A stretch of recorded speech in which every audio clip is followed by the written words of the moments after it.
Hello everyone. तर आज आहे माझ्या छोट्याचा नाही, माझ्यासाठी तर छोटाच आहे, पण 15 वर्षाचा झाला आहे मुलगा आणि त्याचा आज बड्डे होता. म्हणजे बड्डे होता नाही, आज बड्डे आहे 2 ऑगस्ट. पण अचानक असं ठरलं की त्याचे 2 मित्र आले, रात्री 12 वाजता आले, 11:30 वाजता आले. आम्ही मग खेळत राहिलो आणि 12 वाजता त्याचा केक कट केला. आणि पहिल्यांदा वेदूचा असा रात्री 12 वाजता आम्ही बड्डे सेलिब्रेट केला आहे.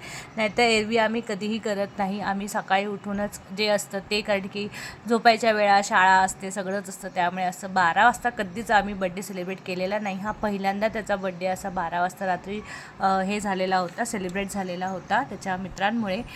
थँक्यू दोघांना, पण काहीतरी नवीन एक्सपिरियन्स. आम्ही इतर वेळी सगळ्यांचे बघतो की चला रात्री 12 वाजता मजा करतात, असं वाटतं झोपा, निवांत झोपा, दुसऱ्या दिवशी आहेच आपला बड्डे. पण ते लोक आले होते तर छान केक वगैरे घेऊन आले. मग केक कटिंग केला, छान केक कट केला, खाल्ला आम्ही सगळ्यांनी.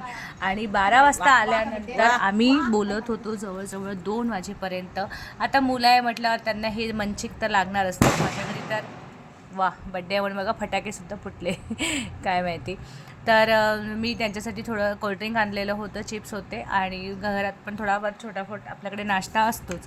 तर तो त्यांना मस्त खाऊ पिऊ घातला आणि खूप वेळ बोलत राहिलो. ह्या मुलांसोबत बोलणं पण एक ना वेगळीच मजा असते, किंवा त्यांच्या डोक्यात किती साऱ्या कल्पना असतात. आता ही जी मुलगी दिसते ही काहीतरी करत असते, तो मुलगासुद्धा अभ्यासामध्ये चांगला आहे, आणि काहीतरी म्हणजे त्यांच्या डोक्यात खूप काही कल्पना असतात ज्या कधीकधी आपल्या पॅरेंट्सपर्यंत पोचतच नाही.